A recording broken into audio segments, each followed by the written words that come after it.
Whether it's waiting until something is completely finished and you just keep adding feature after feature after feature, or having so many ideas that you keep starting and leaving half finished, AI can actually hurt more than it helps. And there are a couple fixes and things to consider as you move forward building with AI. That's what we're talking about today. AI is supposed to give you time back, right? Like that's the promise. It's supposed to free you up for things that are more important. And that's essentially how I got into AI. Nick Sarayev popped up on my feed like 2 years ago and he was saying he made 90,000 a month on like 4 hours a day of work. And I'm like, shit, I'll take some of that, please. So I did. And the scary thing is that it actually worked. Except the funny thing happened. My brain took that free time and started immediately filling it up with more shit. I have something under control, so I immediately start chasing something else. And I hear this a lot from people in my community, from my peers, right? Like they know how to do what they know how to do. And then that somehow feels like it's not enough. They need like bigger, more. It's really easy to get carried away and turn into an employee of like 14 imaginary companies that you just made up if you're not careful. And that's why I say AI can make your ADHD worse. Because AI doesn't just help the really good ideas move faster, it helps really dumb ideas look better than they should, right? Before AI, you had to put your idea through a bunch of layers of friction, bunch of filters, and a lot of the bad ideas didn't make it.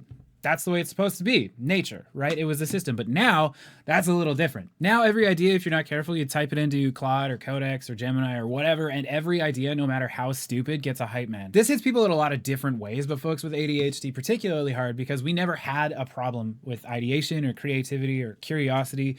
The issue we had was coming up with too many ideas, too many distractions, and AI now just takes gas and pours it on that fire, making it even harder to stay focused. There's just more and more and more distractions, because most of the time when I'm using AI, it's like, hey, give me 20 hook ideas or give me 20 ways to monetize this or something like that. You know, it's like, give me options, and AI will happily do that no matter what the number is. It's like, give me 1,000. Here's your 1,000 ideas. You'll spend the rest of your life organizing stuff and not actually getting anything done. I'm speaking from experience because I've done this a lot. And whether it's waiting until something is completely finished and you just keep adding feature after feature after feature, or having so many ideas that you keep starting and leaving half finished, AI can actually hurt more than it helps. And there are a couple fixes and things to consider as you move forward building with AI. The first thing I recommend you do is stop asking AI for more ideas by default. You don't need 20 more video angles or 20 more feature ideas or anything like that. If you're building something out, ask instead, what is the minimum viable components for completion? What is the shortest path to a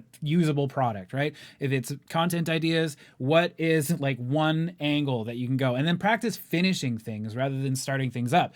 That's like the biggest single unlock. I used to tell my music students this too, is like, if you're going through a phrase, if you're practicing a song or something and you mess up, keep going, because what you're doing in stopping and then going back to the beginning is training your hands, training your body to suck. You're training your body to start things over and over and over again. What you want to be doing is training your body to persevere, to push through, to finish that phrase, okay? And it applies the same way with your builds, with your content, with all that sort of thing. So you don't need more angles. You need to practice finishing things. So ask AI how you would finish that. Something else that I found super, super helpful, especially with ADHD myself, is understanding that your ideas and the way that your brain works isn't inherently evil. You're going to continue to work this way. You're always going to have little thoughts and ideas that pop up into your head. So it's important to have somewhere to put them, right? Make sure that they're not rattling around like a little marble in your skull. And I use Obsidian, and I built out this plugin here that helps me capture ideas. Like as they come up through the day, I can just like write it down and then add it to an inbox. So something to organize your thoughts. Obviously, like a pad and pen is good too, whatever it is that works best for you. And then at the end of every day, you've got this inbox full of all of your ideas or thoughts that you had throughout the day.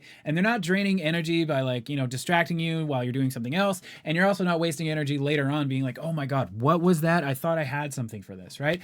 Then from there, you can go and like actually grill these different ideas and see if they're worth pursuing or if they're actually trash. So this is more of like a parking lot and just like a, hey, we'll shelve this until later, until we have the bandwidth to check it out.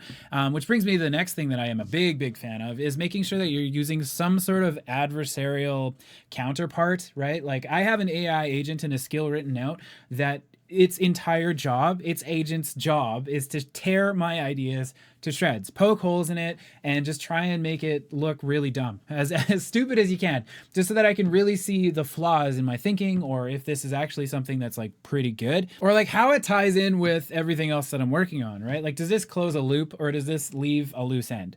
Is this helping or is this causing me to go down another completely different rabbit hole? Something to keep in mind, you can absolutely use AI to defend yourself from yourself. With that adversarial review, it's really important to have criteria clearly defined. Like, is this a green light? Is this a red light? Is this something we should consider for later? Like, look at this idea against my current priorities. What would make this a distraction? What would make this worth pursuing? What do I need to actually get this done? When would I pull the plug? That kind of thing, right? And you would be amazed at how much clearer things get even if you implement these first few things on their own, right? Like, not letting ideas rattle around in your head, treating them with respect to like deal with later, and then honestly assessing them afterwards when you have the bandwidth to do that. Things are better. One of the hardest things for me to do was getting back into things, like understanding like what's next or like where was I, right? Like I'll have a really productive day and then it's hard to prioritize the next task, like if I'm coming at it the next morning. So I found that having that articulated, like having a re-entry note, it's like next steps or a triage for what you're supposed to do in the day is crazy beneficial for me personally.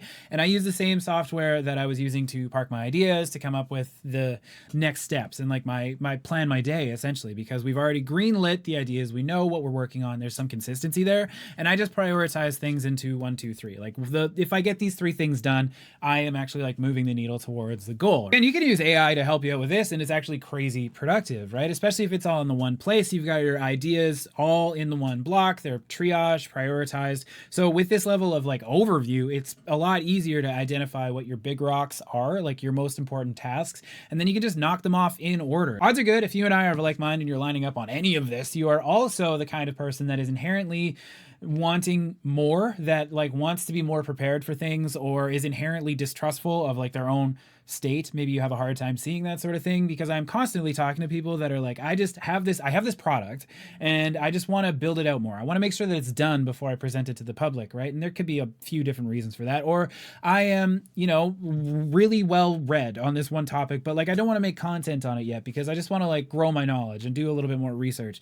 And that is a trap that AI will enable all the time. Okay, so this is something that you need to avoid. It's the other side of the AI making your ADHD worse, because it'll enable that whole, let's like dig more into this project, see what other features we could add, let's do a little bit more research on stuff. And it is the anti getting things done. It is the anti-productivity, is directly in the way of you accomplishing your goals. This is a really hard lesson for a lot of people to learn, but maybe what you need, instead of asking AI how I could approach this differently, is just asking AI, how do I get this done?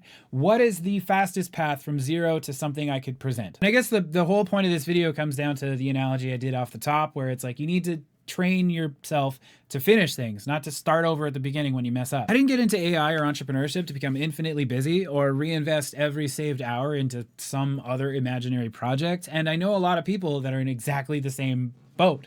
Like the idea here was freedom, was control, was space. So I really had to change my mindset and how I approach these projects, and especially how I used AI with them. And instead of asking for more ideas or what else should I build, I started thinking about like, how does this support what I'm already doing? And what is the smallest usable version of this that I can finish? If you want the Obsidian Vault that I was talking about today, I've got that free with the link in the description. Also some skills you can use with your AI agents. I also answer every comment. So if you have any questions or concerns or just want to tell me to piss off, you can do that too.